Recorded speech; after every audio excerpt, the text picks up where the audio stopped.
Hey, hey, hey, what is up? What's happening? It is Free Coaching Friday time. Hey, what's going on? Let's do this. This is where you get to choose your adventure. You can ask me whatever questions that you got. I'm happy to give you my thoughts on the matter, whatever that is. So, whatever your questions are, and it is the um, final day of summer. We have about 52 neighbor kids at the house. And so hopefully you won't hear them, but we have multiple dogs. We have multiple kids. It's crazy over here. Anyway, so happy Friday.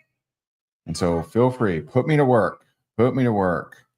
Let me know where I can help you. Drop me a comment. What's your question? I know some of you have messaged me saying that you'll be asking a question today. So yay. Let me know how I can help. What's up, Linda? What's up, Tony? What's up, Rose? Robin? Janet?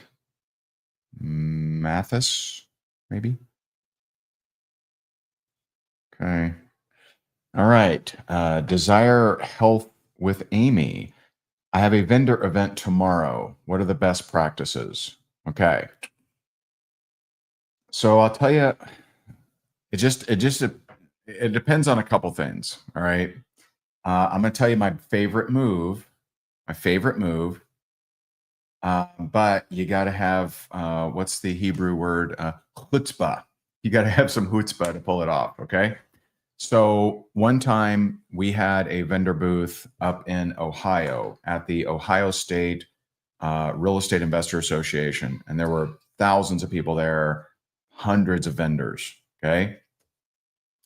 And so I had kind of, planned this out, and I thought about like, what, so when you're a vendor, I mean, unless you're like a farmer's market, I mean, I could argue that as a vendor, your most important thing is not sales, it's leads. And so I just thought, how can I get a bunch of leads? How can I, like, my goal was, how do I get every single person's contact info? Right. And so here, and on top of that, how do I get as many people as possible to understand what it is that we're doing? Okay. It's at a yoga studio. Okay. I don't know if this is going to work. It's probably not going to work. It's probably too small. Like this was like if you're doing a big vendor thing. So, all right, I'll tell you. So I'll give you two versions. Okay. Big vendor stuff, little vendor stuff, right? They'll be similar. Big vendor stuff, what we did is we did timed giveaways. Okay. Timed giveaways. So what we did 3 times that day, I had my whole team, they were in jerseys. And so they, we all looked, like we were together. So everyone's in jerseys. And 3 times that day, they would go through the entire crowd and be like, giveaway starts in 2 minutes. We're doing a giveaway in 2 minutes. Got to be present to win. And so now I will tell you, all the other vendors hated our guts. So if you're there to win the hearts of other vendors, this ain't going to do it. All right, they ain't going to like it because you will get more attention than anyone else by far. And so at 3 different times that day, we did a giveaway, and I had bought these pretty cheap MP3 players and loaded them with real estate information. Like back then, I taught real estate investing. And so I loaded them. So they're probably like $8 each or something, but I loaded them with content, and it's a real estate thing. So I made it pertinent to the people there and said, hey, if you want to win an MP3 filled with thousands of dollars worth of real estate information, we're doing this giveaway. So everyone would gather. We passed around a basket. I believe we had to have gotten 95% of the attendees information. Had to have thousands. And so before I did the giveaway, by the way, I had a karaoke machine with a microphone. I would give, so I'm like, all right, we're about to give it away, the first one. And, first, let me just quickly share what we do. And I would give this like 5 to 7 minute talk about what we did and what it was that we were doing. I'd already collected all their leads, and then I did the giveaway. And so we did have people, because they heard the pitch, sign up, but we had thousands of leads to follow up with, and it was amazing. It was amazing. So can't do that in a little thing, right? You can't, like that'd be crazy, right? And so, but what you can do is giveaways. And so I would have some kind of drawing that is like pertinent to what it is that you sell. So like if you're selling vitamins or if you're selling a juice, like I would have, give away a bottle of juice that's worth $30, $40, $50 or something like that, or even $100. And so give away something pertinent to what it is you're trying to sell. That way, only people who are interested will actually enter their information. So that would be the way. And then obviously people that come up to you, just, answer questions and stuff. But I think too often people go into a vendor expo and they're trying to sell. You should be trying to get leads. And then of course, you got to do what most people don't do, and that is follow up. You got to follow up with leads. So I hope that helps, Amy. All right. More questions. I'm back over. All right, here we go. Deanna warned me. Okay. All right. Deanna, when starting a business, what financial habits or percentage allocations do you suggest? 10% invest, 20% save, 10% give back. And should those percentages change as the business grows? So I talk about this and I talk about some of that in Faith Driven Wealth.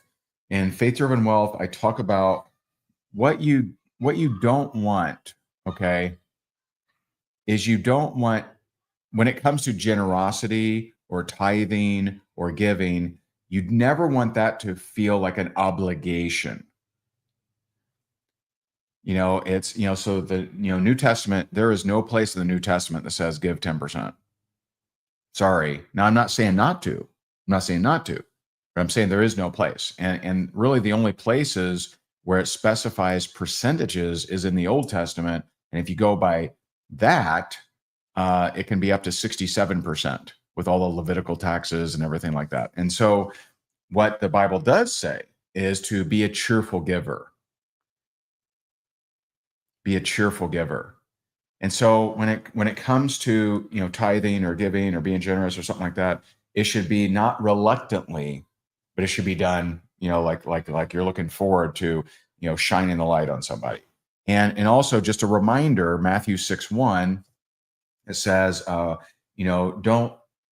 don't allow your righteousness to be seen by others, lest you get a reward here. Let your heavenly Father see it. And so I don't make a big deal about my giving anymore. I used to, because I'm like, well, if I'm going to give, like I might as well give and get some praise.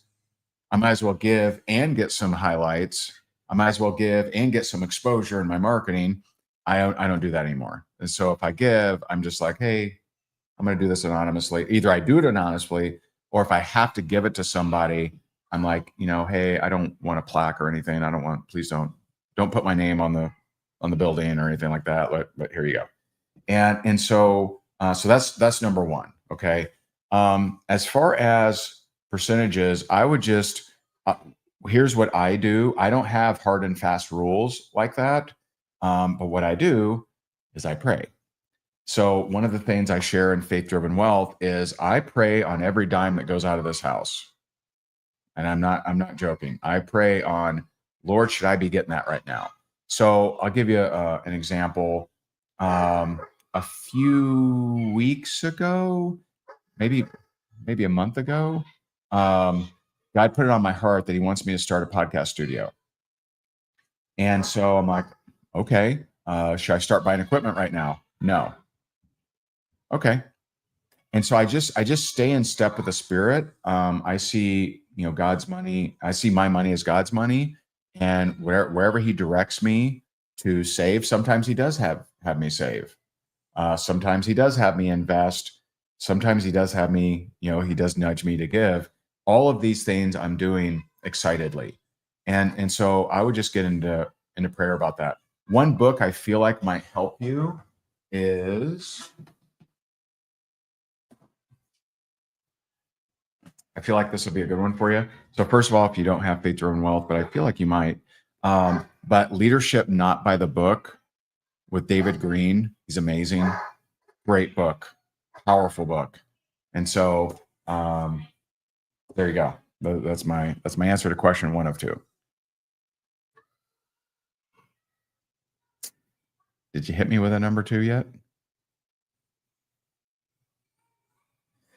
So Leah, the reason that I don't en masse walk people through the prayer, it's not a 4-minute prayer, by the way, it's a 4-minute process. The reason that I don't do it en masse is I found it doesn't work en masse.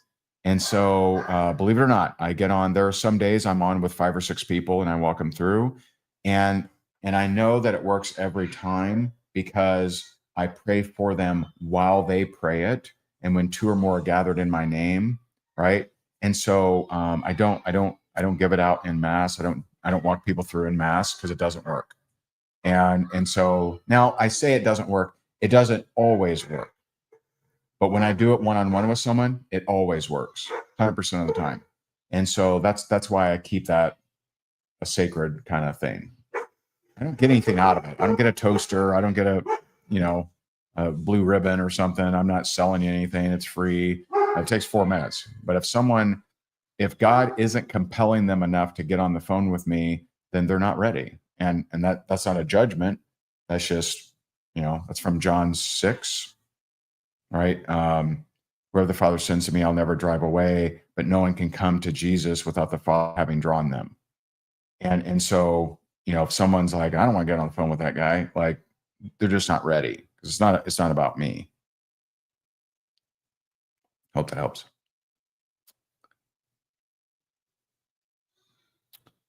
How can I? There we go. Okay. All right. Oh, question number 2. Deanna, with so many platforms being key to business growth, is it more effective to hire someone to manage them so the entrepreneur can focus on their products or services? So first, you got to know, I got to peek above your comment here. First, you got to know there are 2 primary types of people. There's the technical tactical and there's the strategic. Technical tactical is for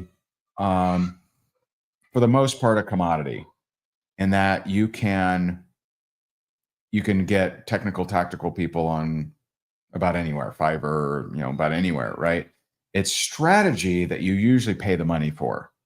And so what happens is, what I've seen this only 100,000 times, where an entrepreneur wants their social media managed and wants their everything blown up. And so they find someone. I found someone. They can update all my social media and it's only $75 a month.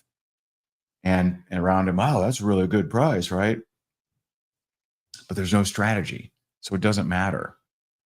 You might as well save the $75 a month. And so what you want to do is, get smarter. Does it mean hiring someone? Probably, but hire on purpose and know, okay, what's the plan? A lot of times people will hire the cheapest option, and the cheapest option completely lacks strategy, or else they charge more, period. And then they hire the cheapest option, and then they don't give instructions to the cheapest option, and they just hope that they figure it out. That's always a disaster. It never works out. And so not only do you want to you either want to know strategy and give complete strategy to a technical tactical person, or you need to have a strategic person come in and help you. So that's what I do in the sales and marketing mentorship, and that I'm coaching people through 3 things. Number 1, any self-sabotage or anything that's keeping them from success. Number 2, what is the brand that they're called to build? What is their anointed brand? I talk about that in Faith-Driven Wealth. And number 3, okay, what's now the strategy? Now that we know the umbrella, the mantle that I'm operating under, what's the strategy? And so that's the 3 things that I cover in sales and marketing mentorship. And so you either have to know strategy, hire technical tactical, or you got to hire both. But most of the times, a technical tactical person is not good at strategy most of the times. So I hope that helps. So like what I'm actually today, I'm talking to a major influencer, and I've prayed about this guy, and I'm going to offer that I handle his social media strategies and his website strategies, and him just, we work out a percentage of, of his revenue. And I do that with, one other person right now. And, so I have technical tactical guys. So I just have them do it. I guide them. I tell them what to do. And so it's, you need either the time to understand tactical, or I'm sorry, you need wisdom on strategy and time on technical or tactical, or hire both of those things out, because they are two different things. So I hope that helps. That was a long answer. What's up, Travis? What's happening, man? Yeah, and by the way, I mean it is biblical that giving, we don't do it for that reason, but giving, you get back. 2 Corinthians 9, 6 through 13 says that, when you are generous, you will abound in every way, you'll be abundant in every way, and God will restore to you your seed. All right. And so the seed is, the where you're being generous, he'll restore that. And so it's a great set of verses. 2 Corinthians 9, 6 through 13. Very powerful, very powerful. And some people use that principle without even knowing it, right? They found, and in fact, this guy's the blueprint for that. This guy, David Green, he founded Hobby Lobby. They do $8 billion a year. He gives 50% of his profits away to charity, and they grow every year like crazy. It's amazing. They got 44,000 employees, 1,055 stores. Just incredible. Helpful so far? All right, more questions. I think I saw one that I skipped past. Let me see. Thank you. My wife got me this shirt. I did see a guy wearing the same shirt. I forget where we were. I'm like, hey, that's my shirt. Okay. All right, Henry. In my company, I do presentations. So what is your tips on me giving the presentation? Having to do the whole slide that talks about the whole plan and just go straight to the comp plan, because everyone I talk to wants to know what is exactly how we made money. I mean, this isn't a quick answer. Like when someone's asking me like how to do a presentation.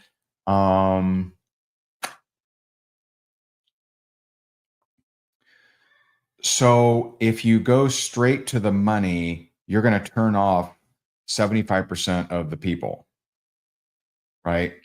And when your company is only about the comp plan, you're going to have a lot of people quit.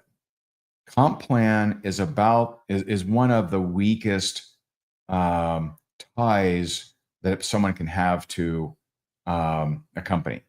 And so what's bigger than that is what's the mission, what's the purpose, how are you helping people? And oh, by the way, you can get paid to do it.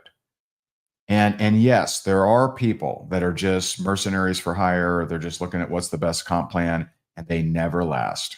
They never last in any company. They'll go into a company, they'll make some money usually. They'll go to the next company because it pays 1% more. Like they just seem to ping pong, to different companies, or pinball, I guess, pinball to different companies. And so you don't want to be a one-trick pony and only talk about the comp plan or even jump straight there. I do recognize that there are people that's the primary reason that they're there. But while they're there, you want to get them sold on the mission, the purpose, how you're helping people, why it's life-changing, why it's so awesome. And oh, by the way, here's this incredible comp plan. And so that's about the most concise answer I can give you in a minute or so. So hopefully that helps. I do have courses on how to do presentations and things like that. because it isn't a quick thing. Hope that helps. Okay, I'm not seeing too many questions. I mean, I'm busy, man. I got stuff to do, so I'll jump out of here if we good. Any more questions? I'll give it 1 minuto. 1 minuto. Okay. Belinda, appreciate you coming to us from YouTube.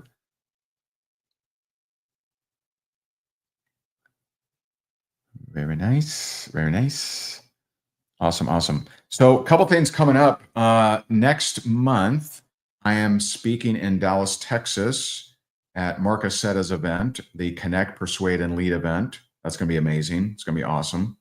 And so that's next month. If you want to learn more about that, that's higdongroup.com/CPL, Connect, Persuade, Lead, higdongroup.com/CPL. And then the week after that, we have our Sales Evolution Workshop in Fort Myers, Florida. And that's going to be just epic. It's from proven techniques to AI integration, how to integrate AI into your dealio. And so it's going to be really, really cool. And so I am not, Lynn, I'm not going to be at ANMP. This is the first time I've missed it in many, many years. I had a choice to make and I prayed on it, and I have an inner circle meetup with Dion and some of my partners there. And so I am not making it, believe it or not. I've been going to that for definitely over 10 years. So I will miss it. I'm praying for those guys. I'm sure it's going to be amazing, but I will not be at ANMP. And so appreciate you guys so very much. I'm going to jump off here. If you want to learn more about the Sales Evolution Workshop, that's higdongroup.com/evolution. We got a few seats left. We're limiting it to 20 people. And so check that out if you would like. And so God bless you. God bless your family. I'm rooting for you. I appreciate you. And I'll talk to you soon. Bye for now.